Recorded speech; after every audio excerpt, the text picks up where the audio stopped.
Hi friends, good morning. Tamil Nadu கவர்மெண்ட்லேருந்து government seeds ஒரு 18 கேட்டகரியில் paramedical certificate and diploma courses announce பண்ணியிருக்காங்க. ஸோ அதுக்கு எந்த கோர்ஸுக்கு ஸ்கோப் நிறையா இருக்குது, வேல்யூ எந்த கோர்ஸுக்கு அதிகமாக இருக்குது, ரெக்ரூட்மெண்ட் எந்த கோர்ஸுக்கு அதிகமாக வருது, எந்த கோர்ஸ் படித்தா ரொம்ப வேல்யூவாக இருக்கும் அப்படிங்கிற வீடியோ நம்ம ஆல்ரெடி போட்டிருக்கோம். என்னென்ன கோர்ஸ் அவைலபிலிட்டி இருக்குது அப்படிங்கிறதையும் போட்டிருக்கோம். இந்த வீடியோட கடைசியில் அது எல்லாத்தையும் கனெக்ட் பண்ணுறேன்னு போய் செக் பண்ணி பார்த்துக்கோங்க. இந்த வீடியோவில் மொபைலில் எப்படி ஈஸியாக அப்ளை பண்ணுறது அப்படிங்கிறத நான் உங்களுக்கு சொல்ல போகிறேன். ஸோ மொபைலில் நீங்கள் கூகுள் குரோம் ஓப்பன் பண்ணி சைடில் இருக்க அந்த 3 டாட், அதாவது இந்த சைடில் இருக்க அந்த த்ரீ டாட்டை நீங்கள் வந்து ஓப்பன் பண்ணிங்க அப்படின்னா டெஸ்க்டாப் சைட்டில் ஓப்பன் ஆகிடும். ஸோ அதில் வந்து நீங்கள் என்ன பண்ணணுன்னா குரோமில் போய்ட்டு டிஎன் மெடிக்கல் செலெக்ஷன் அப்படின்னு போட்டிங்க அப்படின்னா இந்த மாதிரி ஓகே கொடுத்தீங்க அப்படின்னா இந்த மாதிரி பேஜ் வந்து ஓப்பன் ஆகும். இதில் இந்த ப்ளூ கலரில் இருக்கிறத வந்து நீங்கள் கிளிக் கொடுத்தீங்க அப்படின்னா இதுக்கப்புறம் பேஜ் வந்து உங்களுக்கு இது ஓப்பன் ஆகும். ஸோ இதில் வந்து நீங்கள் என்ன பண்ணணும் அப்படின்னா இதில் நீங்கள் வந்து டேரெக்டாக டெஸ்க்டாப் சைட்டில் போயிடுங்க. ஸோ ஃபஸ்ட்டு இதில் பண்ணுறது கொஞ்சம் கஷ்டமாக இருந்ததுன்னா ஸோ இந்த பேஜை ஓப்பன் பண்ணிவிட்டு சைடில் ரைட் ஹேண்ட் சைடில் 3 டாட் இருக்கு இல்லையா, அதை டச் பண்ணிங்க அப்படின்னா டெஸ்க்டாப் சைட்டு அப்படி இல்லைனா கம்ப்யூட்டர் மோட் அப்படின்னு இருக்கும். ஸோ அதை வந்து டிக் பண்ணி வச்சுக்கோங்க. டிக் பண்ணி வச்சிங்கன்னா உங்களுக்கு பேஜ் வந்து இந்த மாதிரி ஓப்பன் ஆகும். இதில் இந்த பிஎம்சி பேராமெடிக்கல் சர்டிஃபிகேட் கோர்சஸ் அப்படின்னு இருக்கிறத வந்து ஓகே கொடுத்தீங்க, ப்ளூ கலரில் இருக்கிறத ஓகே கொடுத்தீங்க அப்படின்னா இந்த மாதிரி உங்களுக்கு ஓப்பன் ஆகும்.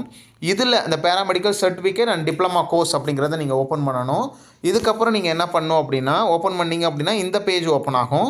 ஸோ இதில் click here to apply for the paramedical certificate and diploma courses 2024-25 session 5/2/2025 அதை வந்து கிளிக் கொடுத்தீங்க அப்படின்னா இதுக்கு அடுத்த பேஜ் வந்து உங்களுக்கு இந்த பேஜ் ஓப்பன் ஆகும். இதில் நீங்கள் எந்த போஸ்ட்டுக்கு மீன்ஸ் என்ன கேட்டகரியில் நீங்கள் வந்து அப்ளை பண்ண போகிறீங்க, எந்த கோர்ஸுக்கு நீங்கள் வந்து அப்ளை பண்ண போகிறீங்க அப்படிங்கிறத செலக்ட் பண்ணணும். இதில் ஃபார்மசி அப்படின்னா தனியாக அப்ளிகேஷன் போடணும், ஆப்டோமெட்ரினா தனியாக அப்ளிகேஷன் போடணும், டிப்ளமா சர்டிஃபிகேட் கோர்சஸ் அதாவது paramedical diploma certificate courses, diploma கோர்ஸ்னால் டிப்ளமா கோர்ஸுக்கும் சர்டிஃபிகேட் கோர்ஸுக்கும் தனியாக வந்து நீங்கள் வந்து அப்ளிகேஷன் போடணும். அப்படி இல்லை அப்படின்னா கீழே இன்னொரு கோர்ஸ் இருக்குது. ஸோ அதுக்கு எதுக்கு நீங்கள் வந்து போட போகிறீங்களோ அதுக்கு வந்து தனித்தனியாக அப்ளிகேஷன் நீங்கள் வந்து போடணும். ஸோ இதில் வந்து பார்த்திங்கன்னா நம்ம வந்து எதுக்கு நம்ம அப்ளை பண்ண போகிறோமோ அதில் வந்து நீங்கள் என்ன பண்ணணும் அப்படின்னா ஆன்லைன் அப்ளிகேஷன் அப்படின்றத நீங்கள் வந்து ஓப்பன் பண்ணணும். அதுக்கு முன்னாடி இந்த ப்ராஸ்பெக்டஸை ஓப்பன் பண்ணி எவ்வளோ சீட்ஸ் அவைலபிலிட்டி இருக்குது, எந்தெந்த ஹாஸ்பிட்டல் அவைலபிலிட்டி இருக்குது, எந்தெந்த இன்ஸ்டியூட்டில் அவைலபிலிட்டி இருக்குது அப்படிங்கிறத நீங்கள் செக் பண்ணி பார்த்துக்கோங்க. எந்த கேட்டகரிக்கு எந்த கம்யூனிட்டிக்கு எவ்வளோ சீட்ஸ் இருக்குங்கிறத பார்த்துக்கோங்க, எவ்வளோ ஃபீஸு என்ன, ரெக்ரூட்மெண்ட் ப்ராசஸ் என்ன, அதாவது செலெக்ஷன் ப்ராசஸ் என்ன அப்படிங்கிறதையும் பார்த்துக்கோங்க. ஸோ இதில் நீங்கள் எதுக்கு வந்து அப்ளை பண்ண போகிறீங்களோ அதில் ஆன்லைன் அப்ளிகேஷன் வந்து ஓகே கொடுக்கணும். இந்த ஆன்லைன் அப்ளிகேஷனை ஓகே கொடுத்தீங்க அப்படின்னா இந்த மாதிரி பேஜ் ஓப்பன் ஆகும். இதில் நீங்கள் என்ன பண்ணணும்னா கீழே வந்து கிளிக் ஹியர் ஃபார் நியூ ரிஜிஸ்ட்ரேஷனில் போகணும். இந்த இதில் போய்ட்டு நியூ ரிஜிஸ்ட்ரேஷன் பண்ணிவிட்டு அதுக்கப்புறமா யூசர் ஐடி பாஸ்வேர்டு எடுத்தால் நீங்கள் அப்ளிகேஷன் போட முடியும். So click here for new ரிஜிஸ்ட்ரேஷனில் போனீங்க அப்படின்னா உங்களுக்கு இந்த பேஜ் ஓப்பன் ஆகும். இதோட லிங்க்கை வந்து நான் டிஸ்கிரிப்ஷனில் கொடுக்குறேன், அதில் போய்ட்டு நீங்கள் டேரெக்டாகவும் அப்ளை பண்ணிக்கலாம். ஸோ இந்த மாதிரி பேஜ் ஓப்பன் ஆகும். இதை எல்லாத்தையும் படித்து பார்த்துட்டு இதில் வந்து ஒரு செக் பாக்ஸ் இருக்கும், அந்த செக் பாக்ஸை வந்து டிக் கொடுத்துட்டு அதுக்கப்புறமா கீழே வந்து நீங்கள் கண்டினியூ கொடுத்தீங்க அப்படின்னா இதுக்கப்புறம் இந்த பேஜ் ஓப்பன் ஆகும். ஸோ இதில் போய்ட்டு தான் நீங்கள் ரிஜிஸ்டர் பண்ணணும். இந்த ரிஜிஸ்டர் பண்ணுறதுல என்ன போஸ்ட்டுக்கு நீங்கள் வந்து எதை செலக்ட் பண்ணுறீங்களோ அது ஆட்டோமேட்டிக்காக இதில் வந்துடும். அதுக்கப்புறம் என்ன குவாலிஃபிகேஷன் அதில் வந்து கேட்டிருக்காங்களோ அதில் வந்து இன்பில்டாக வந்துருக்கும். அதில் வந்து நீங்கள் வந்து செலக்ட் பண்ணணும் நீங்கள் என்ன படிச்சிருக்கீங்கன்னு, எந்த வருஷம் பாஸ் பண்ணீங்க, +2 அதில் வந்து நீங்கள் பாஸ் பண்ணியிருக்கீங்களா, உங்களோட மொபைல் நம்பரை எக்ஸாக்டாக கொடுங்க. அந்த மொபைல் நம்பரு ஆக்டிவாக இருக்கிற மாதிரி பார்த்துக்கோங்க, ஃபோன் வரணும், மெசேஜும் வரணும் பார்த்துக்கோங்க. தென் கிரியேட் நியூ பாஸ்வேர்டு. இந்த பாஸ்வேர்டு வந்து கொஞ்சம் ஃபஸ்ட் லெட்டர் கேப்ஸில் இருக்க மாதிரியும் மற்றதெல்லாம் ஸ்மால் லெட்டரில் இருக்க மாதிரியும் ஒரு நம்பர் வர மாதிரியும் ஒரு ஸ்பெஷல் கேரக்டர் அதாவது ஸ்பெஷல் லெட்டர் வர மாதிரி அட்டு அந்த மாதிரி ஒரு $, இந்த மாதிரி ஏதாவது ஒரு ஸ்பெஷல் லெட்டர் அதில் வர மாதிரி நீங்கள் வந்து கிரியேட் நியூ பாஸ்வேர்டு போட்டு வச்சுக்கோங்க. அதுக்கப்புறமா டேட் ஆஃப் பர்த் உங்களோட சர்டிஃபிகேட் உள்ள மாதிரி டேட் ஆஃப் பர்த் செலக்ட் பண்ணணும். தென் HSC equivalent register number. So உங்களோட சர்டிஃபிகேட் வந்து 12th சர்டிஃபிகேட்டில் என்ன நம்பர் வந்து ரிஜிஸ்டர் நம்பர் இருக்குது அப்படிங்கிறத வந்து பார்த்துட்டு இதில் வந்து நீங்கள் வந்து எழுதிக்கணும். 12th சர்டிஃபிகேட்டில் என்ன நம்பர் இருக்கோ ரிஜிஸ்ட்ரேஷன் நம்பர் அதை வந்து இதில் போடணும். லாகின் ஐடி நீங்கள் வந்து பார்த்தீங்கன்னா இதில் லாகின் ஐடி ஒன்றை வந்து நீங்கள் வந்து செலக்ட் பண்ணிக்கணும். இந்த லாகின் ஐடியில் ஸ்பெஷல் லெட்டர்ஸ் எதுவும் வரக்கூடாது. உங்களோட ஏதாவது நேமு ப்ளஸ் நம்பர்ஸ் நீங்கள் வந்து போட்டுக்கலாம். மற்றபடி அட்டு வித்து இந்த மாதிரி எதுவும் போடக்கூடாது. மீன்ஸ் அட்டு $, இந்த மாதிரி ஸ்பெஷல் கேரக்டர்ஸ் எதுவும் போடக்கூடாது. நேமு நம்பர் போட்டுக்கலாம். ஸோ இமெயில் அட்ரஸ்ஸு ஆக்டிவாக உள்ளது, மெயில் வர்றது, மெயில் சென்ட் பண்ணுறது, இந்த மாதிரி இருக்கிற மெயில் ஐடியா இதில் ஒன்று போட்டுக்கிட்டு கன்ஃபார்ம் பாஸ்வேர்டு ஏற்கனவே கிரியேட் நியூ பாஸ்வேர்டு கொடுத்துருவோம், அதே மாதிரி கன்ஃபார்ம் பாஸ்வேர்டை கொடுத்துட்டு கீழே நேம் ஆஃப் த கேண்டிடேட் +2 சர்டிஃபிகேட்டில் உங்களுக்கு வந்து மார்க் ஷீட்டில் என்ன நேம் இருக்கோ அதையே எக்ஸாக்டாக கொடுங்க. ஸோ சர்டிஃபிகேட் உள்ள மாதிரி உங்களோட டீட்டெயில் கொடுத்தீங்கன்னா தான் பின்னாடி வந்து சர்டிஃபிகேட் வெரிஃபிகேஷன் அப்போ உங்களுக்கு ப்ராப்ளம் வராது. இதெல்லாம் பண்ணிவிட்டு நீங்கள் சப்மிட் பண்ணிங்க அப்படின்னா இதுக்கப்புறம் உங்களுக்கு உங்களோட மொபைல் ஐடிக்கு வந்து பார்த்தீங்கன்னா மொபைல் நம்பருக்கு ஓடிபி வரும். அந்த ஓடிபியை இதில் கொடுத்து நீங்கள் வந்து சப்மிட் பண்ணணும். சப்மிட் பண்ணதுக்கப்புறம் நீங்கள் என்ன பண்ணணும், அதுக்கப்புறமா போயிட்டு லாகின் பண்ணணும்.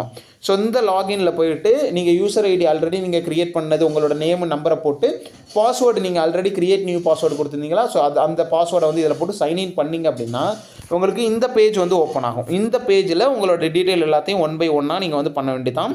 So date of birth already நீங்கள் போட்டதை வந்து அதில் வந்துடும். உங்களோட ஜெண்டர் மேலா ஃபீமேலா, நேஷனாலிட்டி இந்தியனா அதர்ஸா, தமிழ்நாடுவா, நேட்டிவிட்டி தமிழ்நாடா, ரிலீஜியன் என்ன, இந்துவா முஸ்லீமா கிறிஸ்டினா, கம்யூனிட்டி என்ன, காஸ்ட் என்ன, உங்களோட ஆதார் நம்பர் வேணும்னா ஆப்ஷனல் தான், அதை வந்து போட்டுக்கலாம். உங்களோட கம்யூனிட்டி சர்டிஃபிகேட் வந்து யார் இஷ்யூ பண்ணாங்க, தாசில்தாரா டெபுட்டி தாசில்தாரா, எந்த தாலுக்கில் உங்களுக்கு வந்து டிஸ்ட்ரிபியூட் ப்ரொவைட் பண்ணாங்க, இஷ்யூவிங் அத்தாரிட்டி யார், ஸோ இஷ்யூவிங் டிஸ்ட்ரிக்ட் வந்து எந்த டிஸ்ட்ரிக்டில் உங்களுக்கு வந்து கொடுத்தாங்க, இங்கே இஷ்யூவிங் அத்தாரிட்டி உங்களுக்கு வந்து பார்த்திங்கன்னா யார் தாசில்தாரா என்னென்னு கொடுக்கணும். அப்புறம் அந்த சர்டிஃபிகேட்டில் என்ன நம்பர் இருக்கோ அந்த நம்பரை கீழே போட்டு டேட் ஆஃப் இஷ்யூ கீழே வந்து சைன் பண்ணி இஷ்யூவிங் டேட் போட்டிருப்பாங்க. ஸோ அதை வந்து போட்டுட்டு கம்யூனிகேஷன் அட்ரஸில் உங்களோட அட்ரஸை எக்ஸாக்டாக இதில் வந்து எழுதிட்டு கீழே டிஸ்ட்ரிக்ட்டு ஸ்டேட்டு பின்கோடு போட்டு இந்த செக் பாக்ஸை வந்து டிக் கொடுத்தீங்க அப்படின்னா பெர்மனெண்ட் அட்ரஸும் டெம்பரரி அட்ரஸும் ஒன்று அப்படின்னு மீனிங்கு. ஸோ செக் பாக்ஸை டிக் கொடுத்தீங்கன்னா ஆட்டோமேட்டிக்காக ஃபில் ஆகிடும். தென் அதுக்கப்புறம் நீங்கள் வந்து சப்மிட் பண்ண வேண்டியதான். சப்மிட் பண்ணிங்க அப்படின்னா இதுக்கு அடுத்த பேஜ் இது ஓப்பன் ஆகும். ஸோ இதில் போய்ட்டு நீங்கள் என்ன பண்ணணும் அப்படின்னு பார்த்தீங்கன்னா, ஸோ இதில் வந்து நீங்கள் என்ன பண்ணணும்னா +2 வந்து நீங்கள் 6th +2 வரைக்கும் தமிழ்நாட்டில் படிச்சிங்களான்னு கேட்டிருக்கு. எஸ்னா எஸ்னு கொடுங்க, இல்லைனா நோன்னு கொடுங்க. 6th 12th வரைக்கும் தமிழ்நாட்டில் கவர்மெண்ட் ஸ்கூலில் படிச்சிங்களான்னு கேட்குது. எஸ்னா எஸ்னு கொடுங்க, இல்லைனா நோன்னு கொடுங்க. அதுக்கப்புறம் எந்தெந்த வருஷம் படிச்சிங்க 6th 12th வரைக்கும், ஸோ ஒரே எப்போ முடிச்சிங்க அப்படிங்கிறத கீழேருந்து ஃபில் பண்ணிட்டு போகலாம், இல்லை மேலேருந்து ஃபில் பண்ணிட்டு வந்தீங்கன்னா கரெக்டாக அந்த இயர்ஸ் வந்து வந்துடும். எந்த ஸ்கூலில் படிச்சிங்கிறத போட்டுக்கோங்க, எந்தெந்த ஸ்கூலில் படிச்சிங்கன்னு. ஸ்கூல் டைப் கவர்மெண்ட் ஸ்கூலா ப்ரைவேட் ஸ்கூலா என்ன ஸ்கூல்னு போட்டுக்கோங்க. டிஸ்ட்ரிக்ட் வந்து எந்த டிஸ்ட்ரிக்டில் படிச்சிங்க, ஸ்டேட் வந்து எந்த ஸ்டேட்டில். அதுக்கப்புறம் சேவ் அண்ட் சப்மிட் கொடுத்தீங்க அப்படின்னா அதுக்கு அடுத்த பேஜ் ஓப்பன் ஆகும். ஸோ இதில் போயிட்டு நீங்கள் என்ன பண்ணணும் அப்படின்னு பார்த்தீங்கன்னா +2 வந்து நீங்கள் ஆல்ரெடி குவாலிஃபிகேஷனாக கொடுத்ததுனால இன்பில்டாக அது வந்து வந்துடும். எந்த போர்டில் படிச்சிங்க அப்படிங்கிறது அதுவே வந்துடும். Then passed all subject HSC examination இந்த நம்பர் ஆஃப் அட்டம், ஸோ எத்தனை அட்டம்ப்டில் நீங்கள் வந்து +2 எக்ஸாமை கிளியர் பண்ணிங்க அப்படின்னு இதில் வந்து இன்பில்டாகவே வருது. ஒரு அட்டம்ப்டா 2 அட்டம்ப்டான்னு கேட்குது. நீங்கள் எத்தனை அட்டம்ப்டை கிளியர் பண்ணிங்க அப்படிங்கிறத செலக்ட் பண்ணிக்கோங்க. உங்களோட ரோல் நம்பர் கேட்குது. தென் வந்து பார்த்தீங்கன்னா எந்த வருஷம் பாஸ் பண்ணீங்கன்னு கேட்குது. தென் அதில் வந்து பார்த்தீங்கன்னா HSC குரூப் கோடுன்னு ஒன்று இருக்குது. இது வந்து மார்க் ஷீட்டில் இருக்குன்னு சொல்கிறாங்க. ஸோ மார்க் ஷீட்டை செக் பண்ணி பார்த்துட்டு இதில் வந்து அந்த நம்பர் இருந்துச்சுன்னா அந்த நம்பரை போட்டுக்கோங்க. வேறு எந்த நம்பருமே இல்லைனா ரெஜிஸ்ட்ரேஷன் நம்பரை போட்டுக்கோங்க. தென் வந்து பார்த்தீங்கன்னா மார்க் ஷீட்டை செக் பண்ணி பாருங்கள். அதில் இல்லைனா நீங்கள் வேறு உங்களோட அதில் என்ன நம்பர் இருக்கோ அதை போட்டுக்கோங்க. Then undergoing completed any professional course, வேறு ஏதாவது ப்ரொஃபஷனல் கோர்ஸ் இப்போ பண்ணிக்கிட்டு இருக்கீங்கன்னா எஸ்ன்னு கொடுங்க, இல்லைனா நோன்னு கொடுத்துங்க. இது எல்லாத்தையும் கொடுத்துட்டு கீழே வந்து மார்க்ஸ் ஆப்டைன் இந்த +2ல் நீங்கள் எவ்வளோ மார்க்ஸ் எடுத்தீங்க, எந்த சப்ஜெக்ட் அப்படிங்கிறத செலக்ட் பண்ணிவிட்டு கீழே வந்து பார்த்தீங்கன்னா நீங்கள் ஆல்ரெடி ஏற்கனவே கொடுத்ததுனால இது வந்து இன்பில்டாக வரும். ஸோ இது வந்து செலக்ட் பண்ணிக்கோங்க.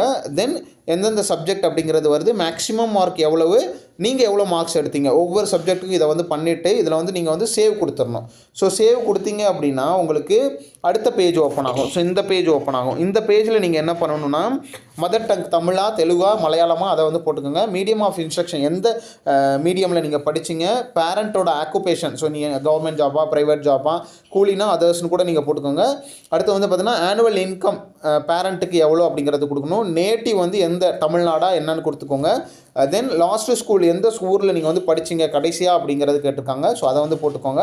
நேட்டிவ் டிஸ்ட்ரிக்ட் எது அப்படின்னு கேட்டிருக்காங்க. ஃபஸ்ட் கிராஜுவேட் டியூஷன் ஃபீஸ் ஏதாவது நீங்கள் வாங்கியிருக்கீங்களா அப்படின்னு கேட்டிருக்காங்க. எஸ்னா எஸ்ன்னு கொடுங்க, நோனா நோட் கொடுங்க. My brother sister availed first graduate tuition ஃபீஸானு கேட்டிருக்கு. எஸ்னா எஸ்ன்னு கொடுங்க, நோனா நோன்னு கொடுத்துருங்க. ஸோ அதுக்கப்புறமா சப்மிட் கொடுத்தீங்க, கண்டினியூ கொடுத்தீங்க அப்படின்னா இதுக்கப்புறம் இந்த பேஜ் வரும். ஸோ இந்த பேஜில் நீங்கள் என்ன பண்ணணும் அப்படின்னா உங்களோட ஃபோட்டோவை வந்து உங்களோட இமேஜ் ஃபார்மேட்டில், அதாவது JPG ஃபார்மேட்டில் 50 KB to 100 KBக்குள்ளே நீங்கள் சேவ் பண்ணி வச்சு இந்த செலக்ட் ஃபோட்டோவில் போய்ட்டு நீங்கள் வந்து அதை வந்து செலக்ட் பண்ணிக்கணும். செலக்ட் பண்ணி சேவ் கொடுத்துக்க வேண்டியதான். அடுத்தது சிக்னேச்சரையும் நீங்கள் சிக்னேச்சர் போட்டு அதையும் வந்து பார்த்திங்கன்னா இந்த 25mm 60mm அதுக்குள்ளே இருக்கணும். JPG ஃபார்மேட்டில் இருக்கணும். 40 KBக்குள்ளே இருக்கணும். ஸோ அதை வந்து சேவ் பண்ணி வச்சுட்டு அதுக்கப்புறமா செலக்ட் சிக்னேச்சரில் போய்ட்டு நீங்கள் வந்து அதை கொடுத்து சேவ் பண்ணிக்கோங்க. அதுக்கப்புறமா உங்களோட சர்டிஃபிகேட் எல்லாத்தையும் SSLC certificate, +1 mark sheet, +2 mark sheet, transfer TC, then nativity certificate, then community certificate, இது எல்லாத்தையும் பிடிஎஃப் ஃபார்மேட்டில் தனித்தனியாக சேவ் பண்ணி வச்சுக்கோங்க. 3 MBக்குள்ளே இருக்கணும். ஸோ ஒவ்வொன்றிலையும் போயிட்டு நீங்கள் செலக்ட் பிடிஎஃப்னு கொடுத்து அதில் வந்து நேம் போட்டு வச்சுருந்தீங்கன்னா கரெக்டாக செலக்ட் பண்ணி நீங்கள் சேவ் அண்ட் சப்மிட் கொடுத்துக்க வேண்டியதான். அதுக்கப்புறமா ப்ரீவியூ பார்த்துட்டு நீங்கள் சப்மிட் கொடுத்துட்டு பேமெண்ட்டை பண்ணிட வேண்டியதான். இவ்வளோ தான். இதில் வேறு ஏதாவது டவுட் இருந்தாலும் நம்மளோட கமெண்ட்டில் சொல்லுங்கள். இந்த வீடியோ யூஸ்ஃபுல்லாக இருந்தால் மறக்காமல் லைக் பண்ணிட்டு உங்கள் ஃப்ரெண்ட்ஸுக்கு ஷேர் பண்ணிக்கோங்க. நம்மளோட வீடியோ அடுத்தடுத்து ஃபாலோ பண்ணிங்கன்னா எது வந்து பெஸ்ட் கோர்ஸ், எதை படித்தா சீக்கிரமாக வேலை கிடைக்கும் அப்படிங்கிற டீட்டெயிலையும் நான் அடுத்தடுத்து போடுறேன். என்னோட கைடன்ஸ் வேணும், எதை படிக்கணும்னு தெரில, என்ன படிக்கணும்னு தெரில அப்படின்னு ஏதாவது கைடன்ஸ் வேணும்னா பெல் பட்டன் பக்கத்தில் ஜாயின் பட்டன் இருக்குது, அதில் போய்ட்டு ஜாயின் பண்ணிவிட்டு கைடன்ஸ் வாங்கிக்கோங்க. தேங்க்யூ.